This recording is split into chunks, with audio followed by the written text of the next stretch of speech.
This Friday, Jamie Lee Curtis and Lindsay Lohan are back to switch things up in Disney's Freakier Friday. Totally, yes. It's an absolute riot. Woo! And the only movie that can be described as... So much weirder than the last time. What last time? It's the frequel. You ready? We've been waiting for. That absolutely slays. What deeply out-of-touch old person came up with that? You did. Wow. Don't miss the comedy event of the summer for all ages. Disney's Freakier Friday. In theaters this Friday. Get tickets now. Rated PG. Parental guidance suggested.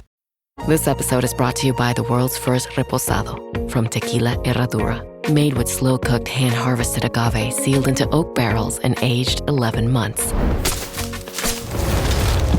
Before being enjoyed in your glass.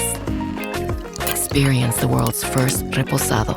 Tequila Herradura. Please drink responsibly. Responsibility.org. Tequila Herradura. 40% alcohol by volume. Imported by Brown-Forman, Louisville, Kentucky. Herradura is a registered trademark. Copyright 2025 Brown-Forman Corporation. It's Wednesday Addams. I see you're trying to distract yourself from your own banal thoughts. Let me help. Here's a recording thing made of my latest root canal.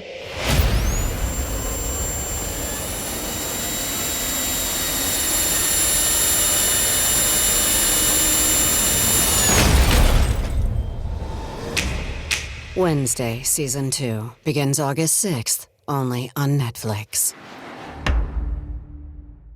This series contains adult language and descriptions of graphic violence throughout. Listener discretion is advised. Cavalry Audio. I'm Carolyn Osorio, and this is my new podcast, The Murder Chronicles.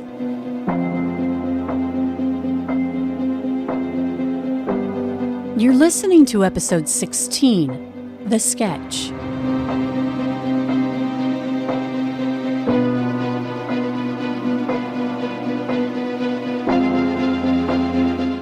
The Pacific Northwest signature green and white ferry slices through the frigid waters of the Puget Sound.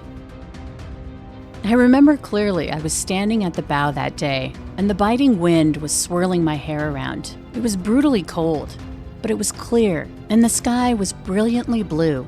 And yet, I was on a grim mission. I was sailing to Bremerton from Seattle to meet up with the cold case detective, Marty Garland. At the time, it did feel epic. I was getting the interrogation video that had solved 2 ice-cold murder cases from back in the 90s. Now, if you're a regular listener of the show, then you'll remember meeting Detective Garland before. He's from the Bremerton Police Department, and I interviewed him in a previous Murder Chronicles episode that's called Justice, the case of the double homicide of a young mother and her 4-year-old daughter. I had boarded the ferry at Seattle's Pier 52, and as I drove my car off the ferry, I was reminded of just how Bremerton felt like a world away from the bustling city of Seattle, which I had left behind. Now, Bremerton is a port city on the Kitsap Peninsula, and today, real estate is booming there because many Seattleites, who can work anywhere now if they have a solid internet connection, have traded in city living with its expensive price tag for more affordable housing and bang for your buck in Bremerton. But in the early 1990s, Bremerton was considered more blue-collar. The largest employers are the Naval Base and the Puget Sound Naval Shipyard. I could have had Detective Marty Garland mail me the flash drive with the 10-hour interrogation video footage, but I wanted to pick it up from him in person at the police station because afterward, I planned on exploring the waterfront. I had a destination in mind. The Drift Inn Saloon. The Drift Inn opened its doors back in the 1950s, and in terms of longevity in the restaurant business, that's about as consistent as the tides themselves. And as it was in the 1950s, as it still is today, it's a treasure to a local community. We have something similar in my neck of the woods. It's called Doofers. What a name, right? I imagine the Drift Inn, like Doofers, is a come-as-you-are destination after a hard day. Especially, say your boss is being a jerk or your kids are driving you crazy, your local dive bar is a place to unwind. A sea of flat screens tuned into whatever sports are in season, dartboards, neon beer signs, pull tabs, a jukebox, you get the idea. And if you're a frequent flyer, people there know your name. And no one cares if you're wearing sweats or ripped jeans. It doesn't matter. You just feel accepted. I think this is how Marilyn Hickey must have felt on the nights when she would drift in to the Drift-In Saloon wearing her signature Elvis t-shirts. Everyone knew Marilyn, but they called her by her nickname, the Elvis Lady, an homage to her undying love of the King, which she made sure to play regularly on that old jukebox. In 1992, Marilyn Hickey was 57 years old. She was small in stature at 5 feet tall, but she was legendary at shooting the shit as she played pool. She was outgoing and had a trusting nature, especially at the Drift-In. What did she have to fear? The Drift-In was close to the ferry docks, and a mile away from Marilyn's home, which was convenient because she didn't drive. Marilyn had some chronic medical issues, but she took it in stride, not letting her worries stop her from being social and enjoying herself at the tavern. It was a Wednesday night, September 9th, 1992, and the Elvis Lady was at the Drift-In. She had been playing pool that evening, chatting it up with a young man. At closing time, the bartender gave last call and would remember seeing Marilyn leave with the young man at around 2 a.m. As I mentioned, Marilyn didn't drive, and so she took a cab home that night, and the driver would later say that he dropped her off at her house with a mysterious man early that morning, just after 2. Now, Marilyn lived alone, but she was a social butterfly. She was the type of person whose home lived in. You know the type. Her curtains were always wide open year-round, and her lifestyle was such that there was just this openness, which is why over the course of the next couple of days, when folks saw her curtains buttoned up tight with no sign of Marilyn, it felt off. Friends worried maybe she'd had some kind of medical emergency, which raised alarm bells when no one saw her and her front door was locked. Officers were called to her residence because she hadn't been seen for a couple of days. And she was real well known in the neighborhood and was seen often with her door open, kind of saying hi to friends as they went by. Officers pounded on her door and no one answered. Knowing that she had some serious health issues, they felt a sense of urgency, pulled out a pocket knife, and jimmied the window open, big enough to crawl inside. That's where they saw Marilyn on the floor. Found her dead on the living room floor with a pair of scissors shoved through her heart, and she had been strangled to death, and she had been obviously sexually assaulted as well. I don't know if you caught that. Marty says that Marilyn had obviously been sexually assaulted, and there's a reason that he describes the assault in this way, and the sexual assault will play a key role in the investigation, which we'll get to later. But for now, back at Marilyn's home, which had become a crime scene, forensic investigators went about their meticulous work of preserving the scene and collecting evidence. DNA as a tool for crime fighting was still in its infancy, so shoe leather detective work commenced with vigor. Who would do this to Marilyn? Did she have any enemies? One of the detectives' first stops was her home away from home at the Drift-In Saloon.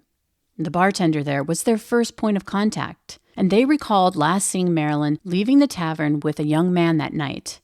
But the bartender had no idea who this young man was, and none of the regulars did either. No one knew what his relationship or connection to Marilyn was, on a global perspective, or even down to that night.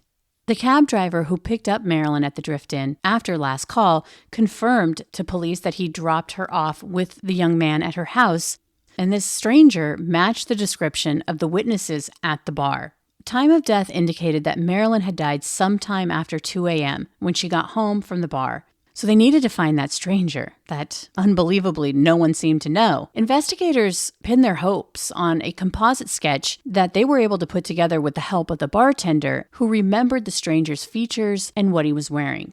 And the sketch was widely circulated in Bremerton and on the local news. Law enforcement were sure that they would get some kind of tips. The stranger in the sketch had shoulder-length hair. He was described as last leaving the Drift-In on Wednesday, September 9th, 1992, at about 2 a.m. with Marilyn Hickey. He was white, about 22 to 25 years old, between 5'8" and 5'10", and he weighed about 160 pounds, that he had reddish-brown collar-length hair, and that the man was last seen wearing a dark waist-length jacket and blue denim trousers. But no one came forward. The young man appeared to be a ghost. His identity nothing more than a sketch on a piece of paper. But he wasn't a ghost. He was flesh and blood, and he'd been seen with Marilyn that night by multiple witnesses. And it really is tragic to think of Marilyn's last night on Earth and at the Drift-In Saloon. I'm sure that night she was in what felt like her safe space at her favorite spot. Although we don't know what Marilyn's relationship was with the young man that night, witnesses made it clear that he was playing pool with her and they spent a lot of time together. They looked like they were having fun. I wonder if Marilyn played her favorite song, Suspicious Minds. If only Marilyn had been just a little bit more suspicious that night. That may have been her favorite song, but that wasn't her style. She was friendly to all, and this stranger, he was a predator, and Marilyn was his prey. Over a decade went by, but detectives hadn't forgotten about Marilyn or the way that she'd been brutally murdered and how the stranger had never been identified. Now, it was well into the mid-2000s, and all that well-preserved evidence collected at the scene presented the opportunity now to finally identify the killer with a modern-day genetic sketch. The rape kit that was performed on Marilyn, which had been collected and stored, was now in play. In 2006, those samples were resubmitted to the Washington State Patrol Crime Lab for testing. This time around, they were able to get a full DNA profile on the man they believed was responsible for Marilyn's murder. They put it into the full profile, put it into CODIS, and it gets no hit. Great DNA sample, full sample, but no, it doesn't match to anybody.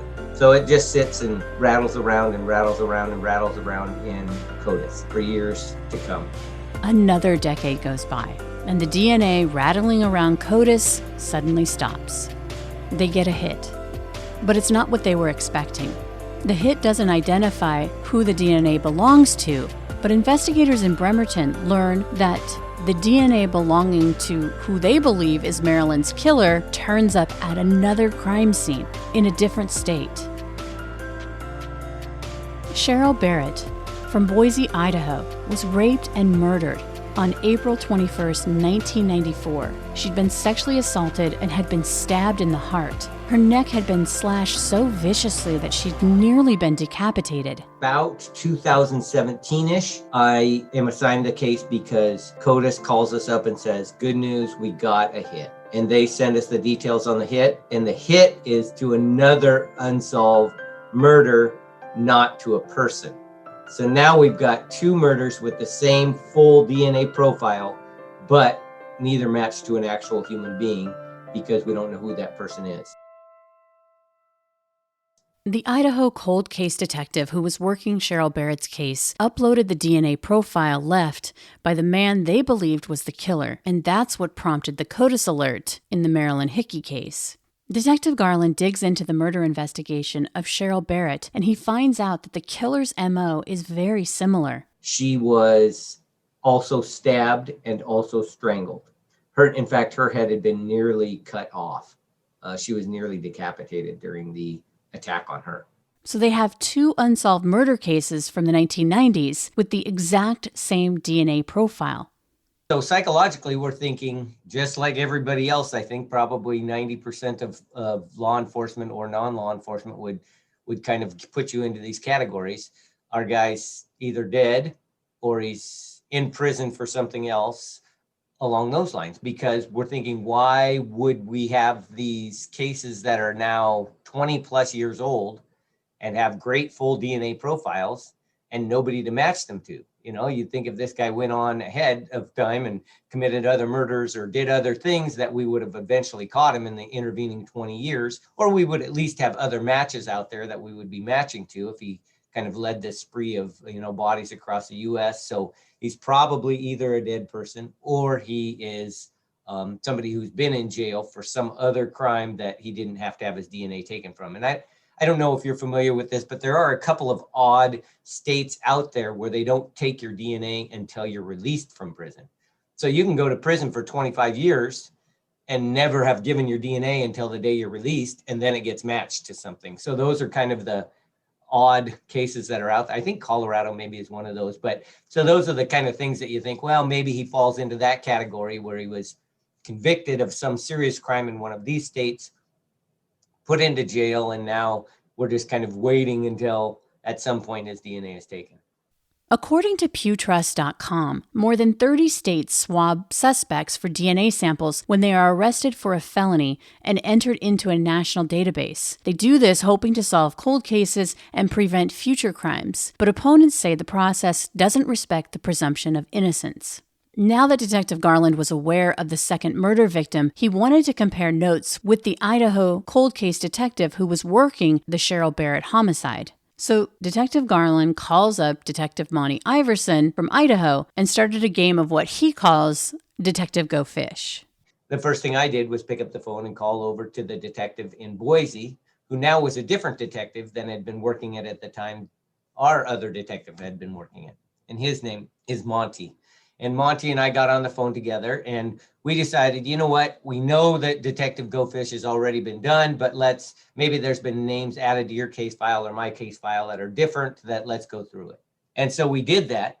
And we found that one of the names that had been originally sent over to him to have compared to their case file, the person who sent it over had reversed the name, had put the middle name in place of the first name and vice versa.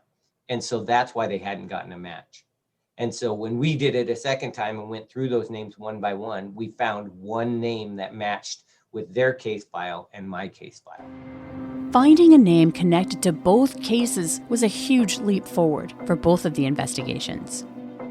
The name that Marty is referring to was found on a slip of paper collected from Marilyn's purse. We'll be back after a quick break. On WhatsApp, no one can see or hear your personal messages. Whether it's a voice call, message, or sending a password. To WhatsApp, it's all just this. So whether you're sharing the streaming password in the family chat or trading those late-night voice messages that could basically become a podcast, your personal messages stay between you, your friends, and your family. No one else. Not even us. WhatsApp. Message privately with everyone. This episode is brought to you by Nordstrom. Summer's almost out and fall's calling. Luckily, Nordstrom has everything you need for the season ahead, all under $100. Discover new arrivals from your favorite brands like Mango, Princess Polly, Wave, Free People, BDG, and more. Whether you're planning a last-minute getaway, heading back to class, or refreshing your office looks, you'll find the latest trends and beauty must-haves without breaking your budget. It's easy, too, with free shipping, free returns, and in-store order pickup. Shop today, in stores, and at Nordstrom.com. Scrap of paper in her purse, she had written down Lee Miller and his phone number. No notations about it, no reason for it to be there, no nothing. And it had been photographed and cataloged, but nothing had ever been done as far as follow-up on it. Nobody ever tried to figure out why his name was on a scrap of paper in her purse. Which I'm not going to fault the detectives for it, because when you're going through a woman's purse, you just never know what you're going to find. And, you know, it's a little piece of scrap of paper with a name written on it at the bottom of her purse. Who has any idea that it would have anything to do with her murder? But Marty was going to follow up this time. The name Lee Miller, other than that scrap of paper in Marilyn's purse, hadn't come up in either of the investigations. So we know how his name came up via that piece of paper in Marilyn's purse, but how the name Lee Miller came up in Cheryl Barrett's murder is a little more convoluted. As Idaho detective Monty Iverson explains to Detective Garland, the reason that it came up in his case file was because this guy had gone to jail for something else, and while he was in jail way back in the 90s, he had mentioned to his cellmate, they had started talking about, you know, what's the worst thing you've done? What's the worst thing you've done? Do you think you could kill anybody? You know, as bored guys will do while they're in jail. And he said, well, not only could I kill somebody, but I did kill somebody. And he proceeded to tell him about this murder that he'd committed in Boise only months earlier. Well, this cellmate then went and talked to a police officer about it. And the police actually rigged up the cellmate with recording device and sent him back in there to talk to this guy about it. And he, at this point, says, I don't know what you're talking about. You must be making this up. I never said anything like that. You need to quit bothering me. And obviously he was kind of onto it, or had realized that he had said too much the first time around. And so they dropped it way back in the 95, 2 years after their murder. They had dropped it because they didn't have anything further to go on this guy and didn't have any other links to put him in the case file other than this Sully who had said that he had admitted to it. Now, I have to pause here because it's always hard for me to understand the mindset of prisoners who confide in their cellmates as if they aren't going to tell anyone. No, it's the hardest thing to figure out, and it happens so incredibly often. It's almost like this, I don't know. I heard one person talk about it one time, and it's like, it wouldn't be any fun if you won the lottery, but you were the only person on earth and you couldn't tell anybody about it because you'd have all this money and no place to spend it, or all this clout and no place to tell anybody about it. And it's almost like these guys. They feel like, man, I literally got away with murder, but if nobody ever knows about it, what's the fun of getting away with murder? And so they feel like I gotta brag about it, or I have to tell somebody to kind of get this clout or this mystique, to kind of revel in it. Doing an extremely thorough case review, Marty finds something else in Marilyn's file. A seemingly insignificant tip that had never been followed up on way back when. Now, when paired with that scrap of paper with Lee Miller's name and number, and that a Lee Miller allegedly told a cellmate that he'd murdered Cheryl Barrett, he felt like he had something. Tip called in anonymously that said, I know this guy named Lee Miller, and he works at the McDonald's in Paulsbo, and he knows a little bit too much about the murder that happened in Brooklyn. And it's an anonymous tip that was phoned in, and for the life of me, I can't find any place where it had ever been followed up on. And so it had just sat there all these years. Obviously, they look up Lee Miller. He's now a 54-year-old man living in Boise, Idaho, which means Miller would have been in his 20s at the time of Marilyn Hickey's murder, and that back then, he was living in Bremerton. They look at an old booking photo from that time period when he was in his 20s, and they were gobsmacked. The sketch fits with the shoulder-length hair that's reddish in color, sort of like a long mullet. Now, they need to get his DNA. We find out Lee Miller's still living in Boise, Idaho, and he's still alive, and he's just doing his thing, living his life. And so they dispatch a group of guys to follow him around, and sure enough, he discards a cigarette butt. And surreptitious sample. Yep, surreptitious sample. I've still got the picture on my computer of the smoking cigarette butt on the sidewalk that the detective took before he snatched it up. It's one of my favorite pictures because it just shows. Oh my gosh, you've got it. Will you send that to me so I can? Awesome. It's perfect because it shows how fresh it was because it's still smoldering before he even picks it up. And I just think, it's just perfect. It was just perfect in more ways than one. The DNA from that smoldering butt matched 100% to the DNA samples that were collected in both the Marilyn Hickey and Cheryl Barrett murder cases. But here's where it gets tricky. Lee Miller's DNA was at both crime scenes, but they didn't want to jump the gun by arresting him right away. They had to get to work building their cases, and that meant evaluating the evidence. In the Idaho case, Lee Miller's DNA profile came from a blanket, which isn't a slam dunk. When you get a semen sample off of a blanket, it's like getting a semen sample off of a blanket at a motel. It could have been somebody that was there 6 months ago or a year ago. We don't know. There's no real good putting it into perspective as far as the crime goes. It's very interesting that it's there. And obviously, if it shows up at two murder scenes like this does, it adds significance. But it doesn't say that he was there at the time or in near proximity to when this murder happened. Whereas ours, we can say pretty safely that he was with our victim within 48 hours of when she died. Earlier in the show, I had mentioned a very specific way in which Marty referred specifically to Marilyn's sexual assault. Found her dead on the living room floor with a pair of scissors shoved through her heart, and she had been strangled to death, and she had been obviously sexually assaulted as well. I just want to advise that this next cut is extremely graphic and not suitable for all listeners. I'm sharing this with you now because it's an important detail in the case. But it's hard to hear. If it isn't bad enough to talk about a woman being raped in her own home and then being strangled and then being, shoved a pair of scissors through her heart as she's dying or is already dead, then it's funny because, we talked about all those things prior to the hairbrush, but then when I told you about the hairbrush, you were like, oh my God. And I could see the reaction, on your face there. And it's just like, it almost takes it to this new level, like as if this person wasn't bad enough. Now they've just reached a new level of some kind of sadistic pleasure that they take in this whole thing. But this savage detail of what the killer did to Marilyn will ultimately be the nail in his coffin. Marty says that not only did the killer sexually assault Marilyn, strangle her, plunge scissors into her heart, that he violated her with a hairbrush. And it was there, at the tip of the hairbrush, that a DNA sample was collected that only a killer could have left. So I went back through the pictures and I was able to isolate one picture that was taken at the scene where you can see maybe a quarter of an inch of that hairbrush that's still outside the body that the offender had not been able to shove inside. And I talked to the DNA scientist about, well, what about if we just tested this tiny little end of this hairbrush? What do you think about that? And he said, you know what? It's a murder case. It's unsolved for this many years. Send it to me and we'll do what we can. And doggone it, if I didn't get a semen sample off of the very tip of that hairbrush that was still sticking outside of her body. And that matched Lee Miller as well.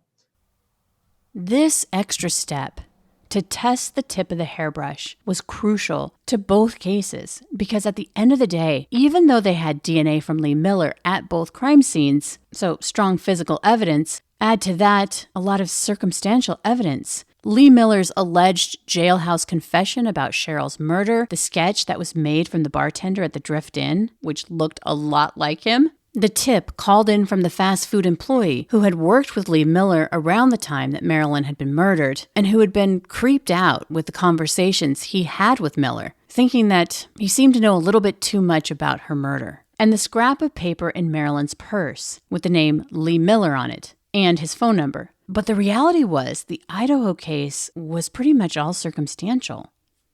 But their DA had looked at their case and said, man, all we've got really is DNA on a blanket in the scene, but nothing, we've got no witnesses putting him there. And in fact, 6 months after in their Boise case, within 6 months, they arrested somebody for that crime. And they had actually put him in jail and had come across some other information that they ended up letting him go. But they had already arrested somebody for that specific murder, from other information that was at the crime. And it sounds like probably what it was is people had seen her drug dealer boyfriend go into the scene and find her dead. And then he fled as a result, thinking it was going to get pinned on him, which then made him look guilty and had all these people coming forward saying, yeah, we saw him there and we saw him run out of there. And he got in his car and never came back. And so they actually went out and arrested him on that charge. So their case had a bunch of other hurdles that they really felt like we just don't have enough to arrest this guy with just DNA at the scene.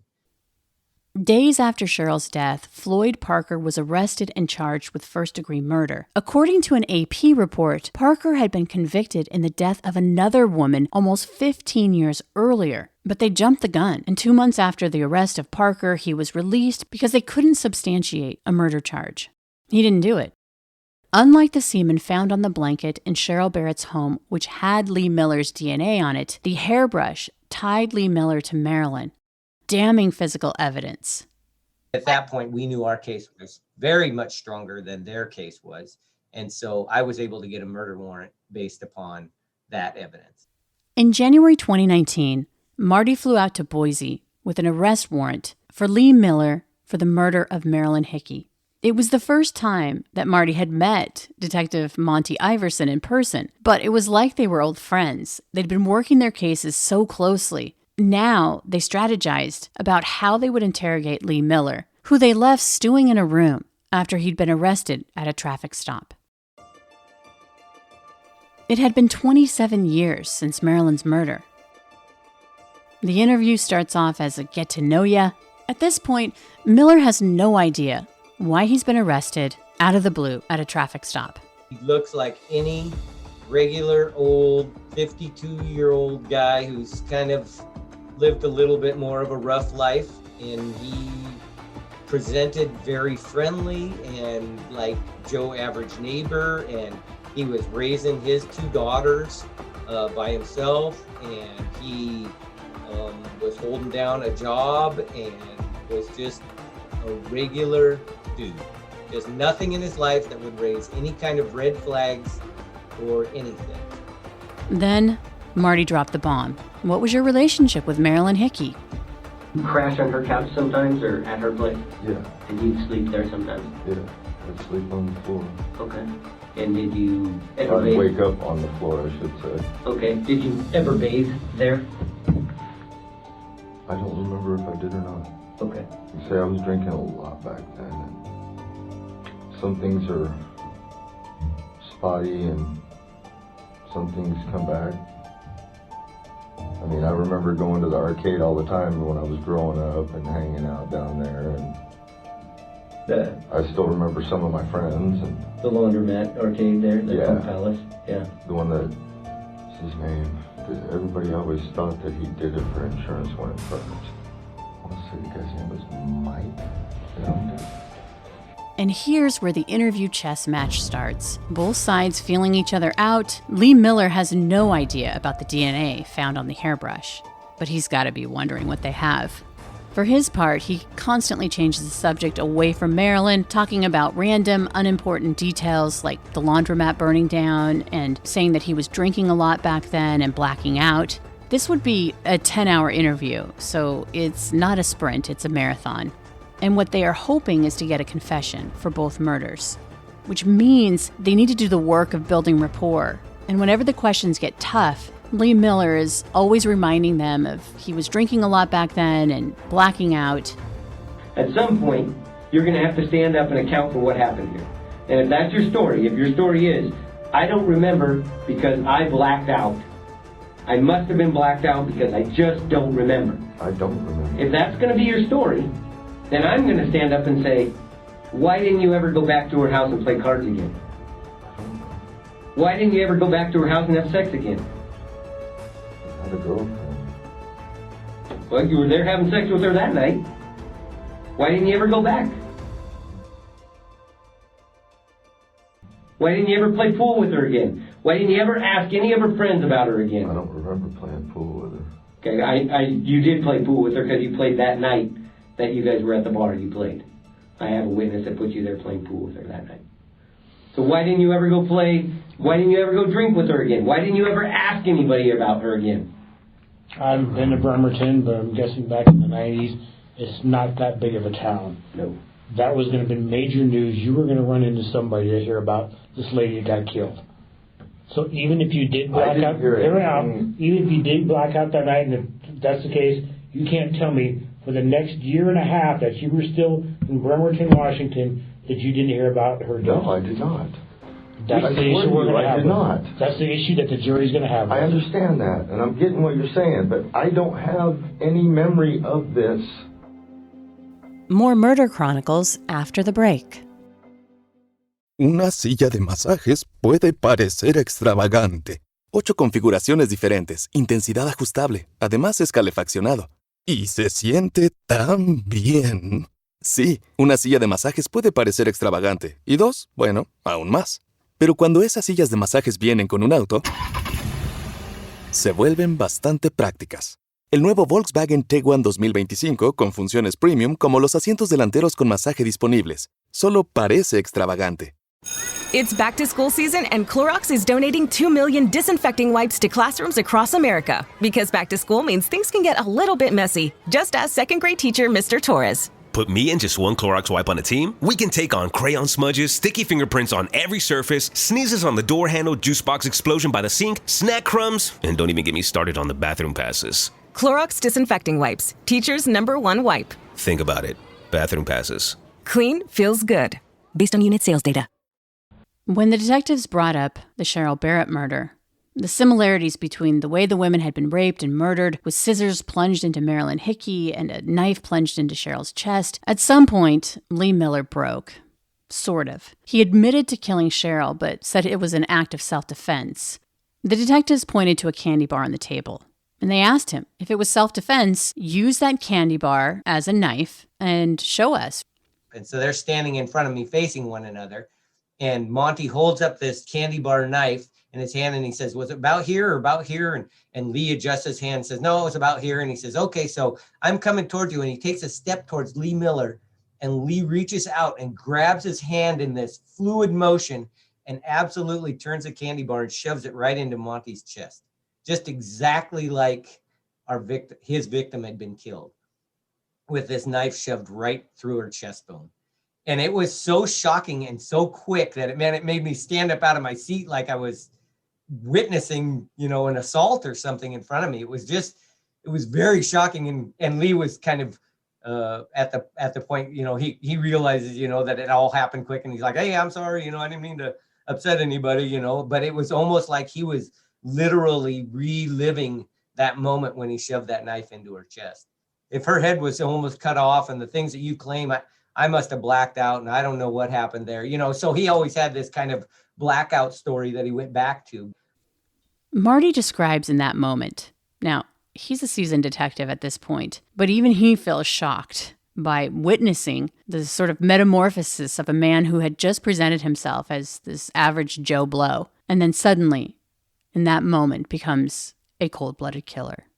And do you feel like at that moment, because I'm sure you knew in your mind, this is our doer, as you said before, but it feels like, people can present themselves in ways of, like you said, he's Joe Schmo. He's very average. He's, a partier that's now got grown daughters, and he's harmless. But it's like in that moment, he inadvertently slipped that mask off and you saw him, who he is, right? Yes, absolutely. And the great part of it, I think, was, and I probably watched it half a dozen times after that, is what a great piece of evidence for, if we had ever had to go before a jury, it seems like you could put up that 30-second clip and build it up and just show them that little chunk. And I think that every person on that jury would be able to imagine him doing that exact same thing with a knife and not thinking twice about it.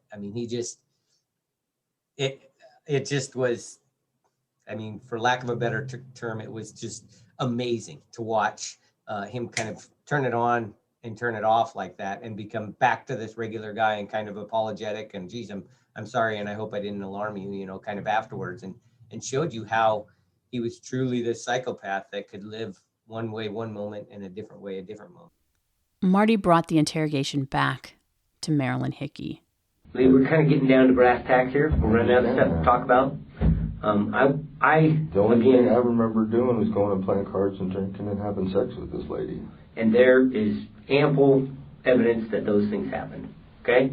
Ample evidence. I have witnesses who put you there. I have neighbors who put you there. I have a bartender who put you with her the night that she died. I have a taxi cab driver that has you in the taxi cab with her as the only person that got dropped off with her that night at her apartment at about 2:10 in the morning after the bar closed.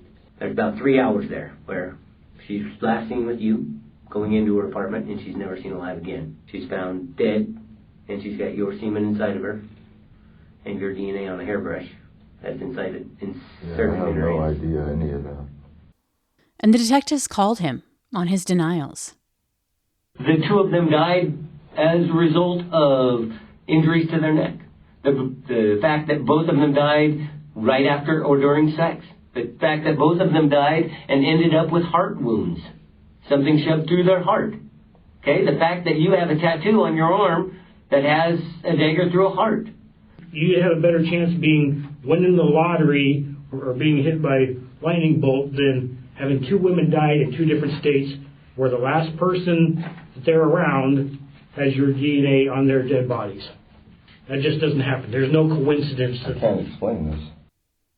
Eventually, Lee Miller made a deal. He confessed to the murder of Cheryl Barrett and was sentenced to 25 years. At his sentencing in court, he would say, quote, "After drinking and using drugs on the night in question, I don't have a lot of memory of it, but I do remember stabbing Miss Barrett, and I want to plead guilty because I feel that I am guilty.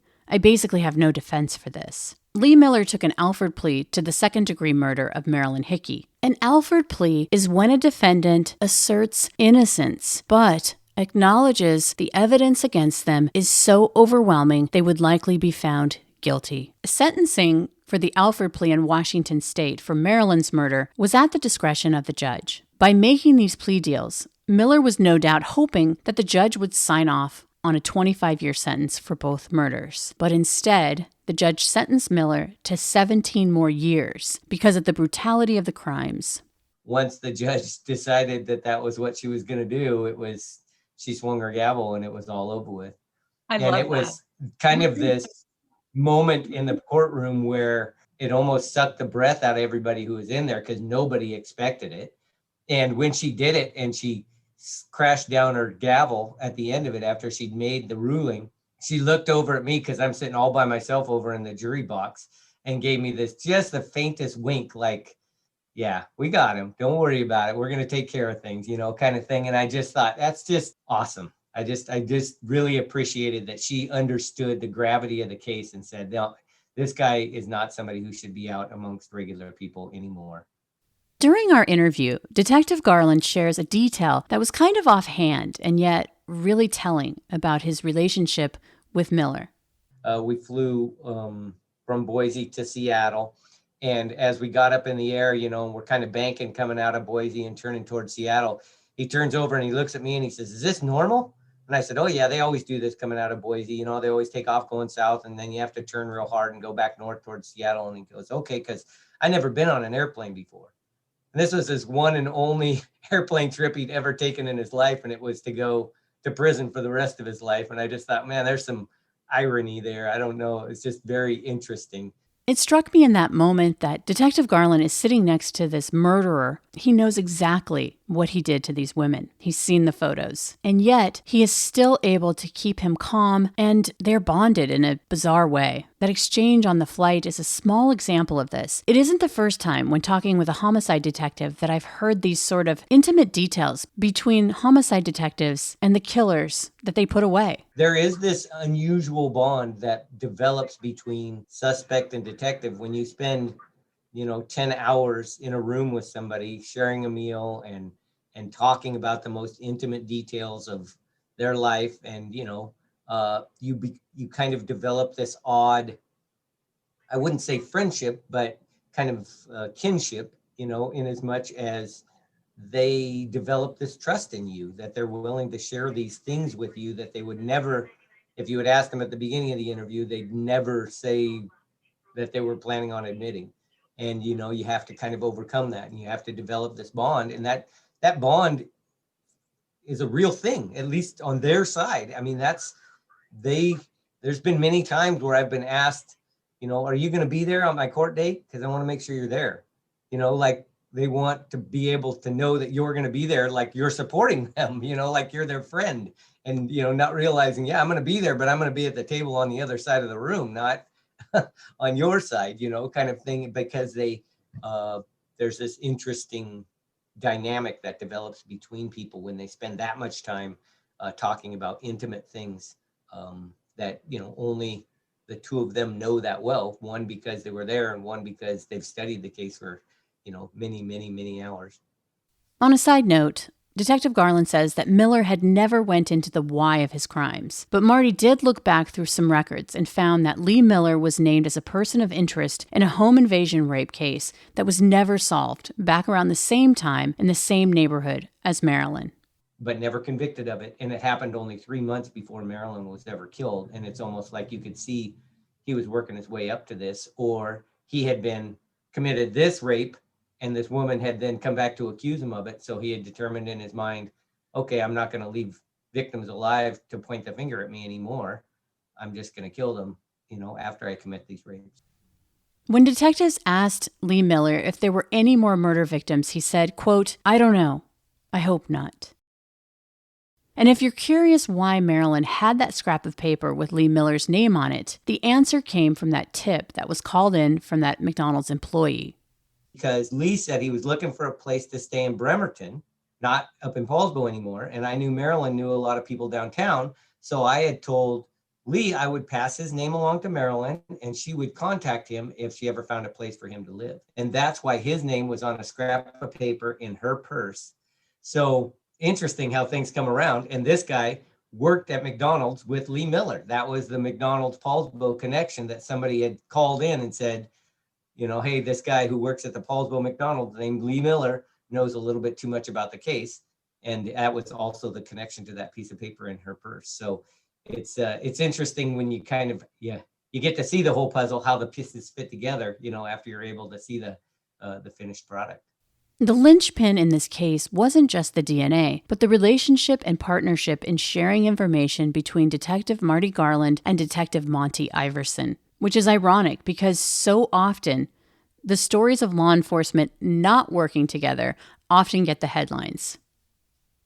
It's funny that you say that because I watch, you know, dramas on TV or movies or whatever, and they always play this, you know, the FBI comes in and takes over my case, and darn that FBI, and I'm so mad, you know, as the local detective, and they're always trying to avoid the FBI taking their case and this interjurisdictional angst that we have.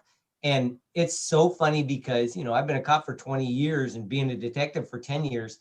And I've never, ever had anything that resembles anything like that ever happen in one of my cases. And I've worked with the FBI on a bunch of cases. In fact, these particular murder cases, they've offered a lot of help and done DNA stuff for us and done background stuff for us. And it's always, tell me what you want, I'll go do that and I'll bring it back to you. And then you tell me what else you want. You know, it's this great resource that they allow us to tap into, that they're just happy to do anything to help us on our case, to further it that they can without any obligation to quote unquote give it up or to, you know, give them all the glory, or, you know, they aren't hardly even mentioned in most of our cases, but just, you know, a report here or a report there about collecting this or interviewing that person, but sometimes those are such big pieces that we aren't able to do ourselves because of cost or jurisdiction or things like that, it becomes super helpful.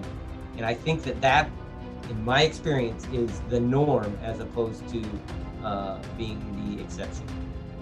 And finally, I want to end with the victims, Marilyn Hickey and Cheryl Barrett, women who had families that loved and cared about them. Here's Marilyn's son, Robert Hickey, who spoke to KTVB News after Lee Miller's long-awaited sentencing. But I've been waiting for 26 years for this very day to happen. And when I got that call, I went, all right, we have something. We finally have something. In Boise, right under our freaking noses, is the killer. And I'm glad the detectives did a hell of a job and kept at it and opened this cold case. Because if it wasn't for them, he would have never been caught. And for that, I'm thankful. He deserves everything he gets. And that's what I want to see. I want justice. 26 years worth. You only have one mother. One. He took it. You can never replace that, ever.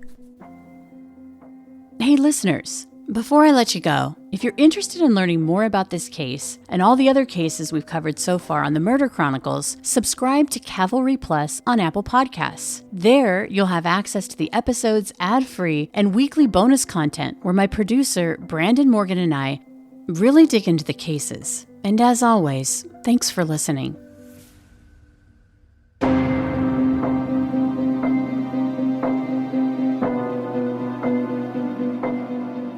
The Murder Chronicles is a Cavalry audio production recorded live in the beautiful Pacific Northwest. We're produced by Brandon Morgan and myself. Our executive producers are Dana Brunetti and Keegan Rosenberger. Music by Soundstripe. For Cavalry Audio, I'm Carolyn Osorio, your writer and host. Thanks for listening.